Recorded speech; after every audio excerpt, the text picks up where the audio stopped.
সবাইকে জানাচ্ছি নমস্কার ও সালাম। আমি আসলাম কিছু কথা বলতে। আমি আপনাদের কাছে কোনো অর্থ চাই না। আমি শুধু আপনাদের কাছে একটা জিনিস চাই, আমাদের ভিডিওর পাশে আপনারা একটু দাঁড়ান। আপনাদের সাপোর্টে আমরা মা ছেলে একটু ভালো থাকতে পারি। তো কিছুদিন আগে যে আমার ছেলে ব্রেন স্ট্রোক করছিল, আমি ওই কঠিন মুহূর্তে আমি কিছুটা ছেলের অসুস্থতার ভিডিও করে রাখছি। আমি সেই ভিডিও আপনাদের সামনে একটু দেখায় দিব। আমার এইটুকু একটা ছেলে, যে ছেলেটার ভার্সিটিতে বিএসসি পড়ার কথা, সেই ছেলে আজকে বাবার দায়িত্ব তার কাঁধে নিছে। এত কথা বলো না।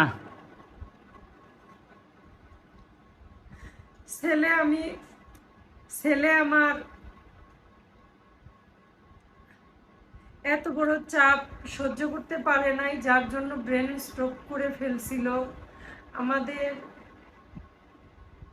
সমস্যা এখনো যায় নাই, কারণ আমার হাজবেন্ড আমাদের অনেক বিপদে ফেলা গেছে।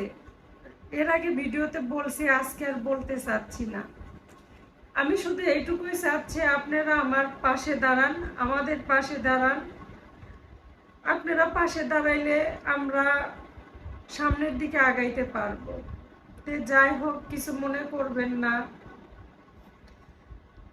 আমি ছেলের অসুস্থতার ভিডিও থেকে শুরু করে এরপরে যা যা হয় সব কিছুই আমি আপনাদের সাথে শেয়ার করব। আপনারা আমার ভিডিওর শেষ পর্যন্ত পাশেই থাকবেন।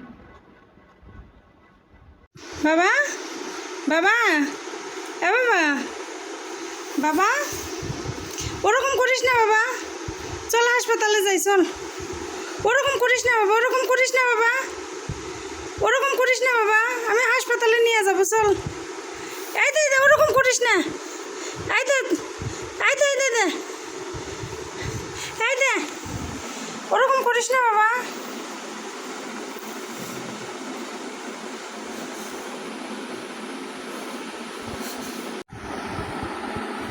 তুই চল, তুই চল, হাসপাতালে চল।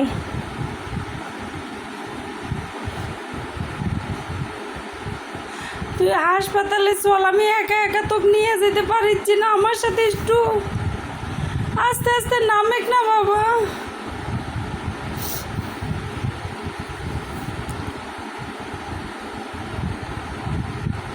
তোর কি সমস্যা হচ্ছে কত?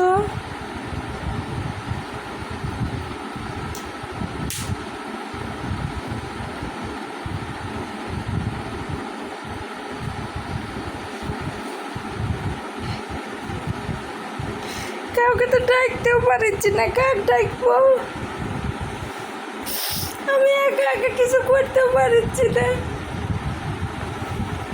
তুই চল না বাবা, আমার সাথে হাসপাতালে চল না। একটু আস্তে আস্তে আমার সাথে চল বাবা, একটু আমাকে ধরে ধরে নিচে চল,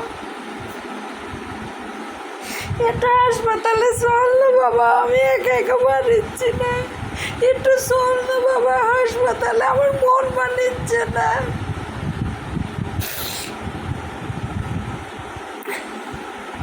আমার মন মানিচ্ছে না বাবা, একটু চল, আমি নিয়ে যেতে পারছি না। আমি একা একা তো কি করে নিয়ে যাব বাবা, তুই তো ছোট নাই যে তো কোলে তুলে নিব।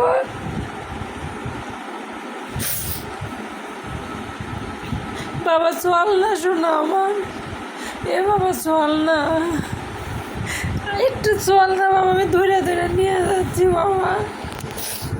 একটু আয় না বাবা, একটু কষ্ট করে একটু নাম, একটু কষ্ট করে নাম না বাবা, একটু নাম বাবা।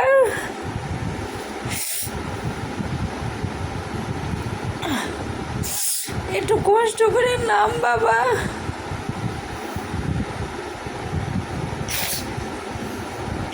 একটু নাম না বাবা, আমার সাথে এখন হাসপাতালে ডাক্তার আছে, একটু পর ডাক্তার সব চলে যাব, একটা ডাক্তারও পাবো না।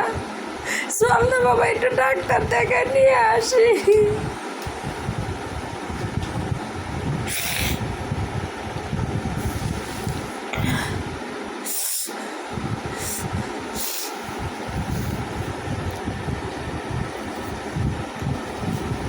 বাবা চল না শোনা আমার, ও বাবা চল, চলেক বাবা, বাবা চল না বাবা একটু। এসে আমার বুকে ব্যথা শুরু হয়ে গেছে, কিন্তু তোর এরকম দেখে শুরু আমার কিন্তু বুক ব্যথা শুরু হয়ে গেছে, আমিও কিন্তু অসুস্থ হয়ে যাবো এখন। আমার এক দেখার কেউ নাই, আমরা মা বেটা যদি পড়ে থাকি আমার এক দেখার কেউ নাই। তোর বাপ চলে যায়, আমরা একবারে এতিম হয়ে গেছি।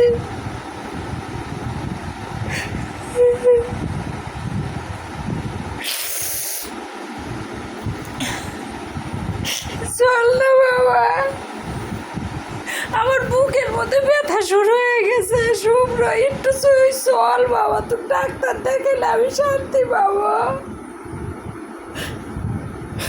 বাবা রে, বাবা রে, ডাক্তার দেখালে শান্তি পাবো রে বাবা।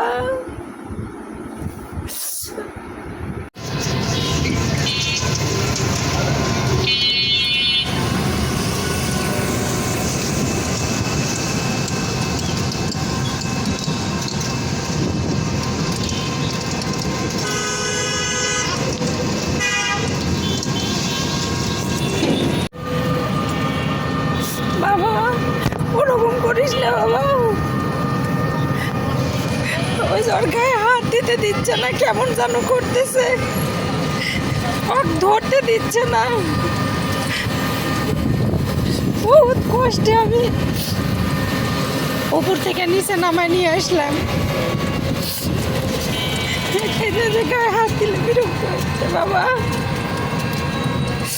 বাবা বাবা আমার ঘাড়ে মাথা দে না বাবা, আমার ঘাড়ে মাথা দে। এ বাবা, বাবা ধরতেই দিচ্ছে না বাবা। এ বাবা কেমন করে, এরকম করিস না বাবা আমার।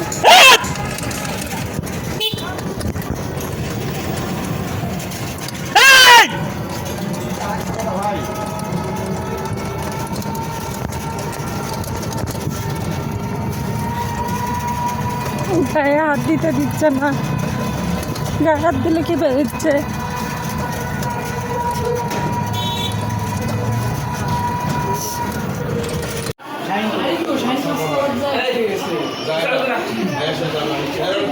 বাবা ঘুমাই, হ্যাঁ অ্যাম্বুলেন্স আনছে, চলো ধরো।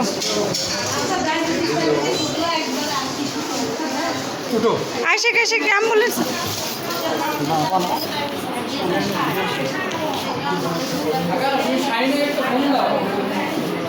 পার হয়েছে রে এতক্ষণে আসার কথা। বুকে ব্যথা করতেছে।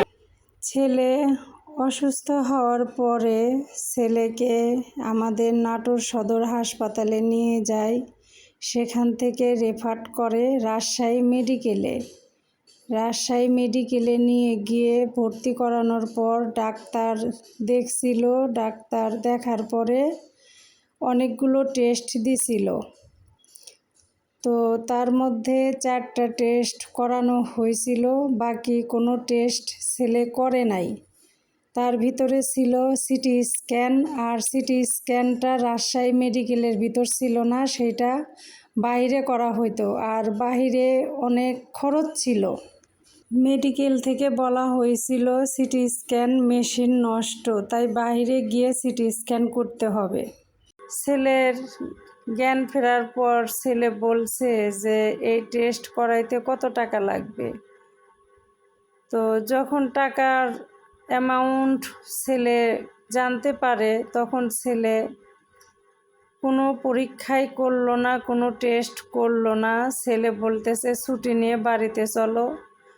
এত বিপদের মধ্যে এত টাকা পয়সা খরচ করার কোনো মানেই হয় না। আমি ভালো আছি, সুস্থ আছি। ছেলেকে অনেক রকমভাবে সবাই মিলে বুঝাইছিলাম। আমার সাথে আমার বড় দিদি এবং মেজো দিদির 2 ছেলেও ছিল। সবাই আমার ছেলেকে বুঝাইছি, আমার ছেলে কোনোভাবেই বুঝলো না, শুনলো না। পরিশেষে চিকিৎসা না নিয়ে ছেলেকে নিয়ে বাসায় ফিরতে হয়েছিল। আসলে ও টাকার টেনশন করতে করতে এমন হয়ে গেছে যে ও এতটা অসুস্থ, ও কোনো চিকিৎসায় নিল না। তবে ডাক্তার বলছে যে আমার ছেলের নাকি এই স্ট্রোকের কারণে তার মৃত্যুর ঝুঁকি ছিল। আমি তো মা, এই কথা শোনার পরে আমি কিভাবে সহ্য করি, যেখানে কিছুদিন আগে আমার হাজবেন্ড আমাদের ছেড়ে চলে গেছে, সেখানে আমার ছেলেটা এতটাই অসুস্থ। তো ছেলেকে তো আমি রাজশাহী মেডিকেলে আর রাখতেই পারলাম না, সে কোনো চিকিৎসাই নিল না। পরে ছেলেকে নিয়ে বাড়ির দিকে রওনা হয়ে চলে আসতে হয়েছিল। তো সবার কাছে আমার এইটুকুই প্রার্থনা, আমার ছেলেকে আপনারা একটু আশীর্বাদ করবেন, আর আপনারা একটু ভালো ভালো কমেন্ট করে আমার ছেলেটাকে একটু সাহস দিবেন। আমার ছেলে যেন কোনো দুশ্চিন্তা না করে, ও খুব মানসিক টেনশনের মধ্যে থাকে। তো যাই হোক, আমি যতটুকু পেরেছি ভিডিও করে রাখছিলাম বিধায় আজকে আপনাদের আমি এইটুকু দেখাইতে পারলাম। তো সবাই ভালো থাকবেন, অনেক ধন্যবাদ।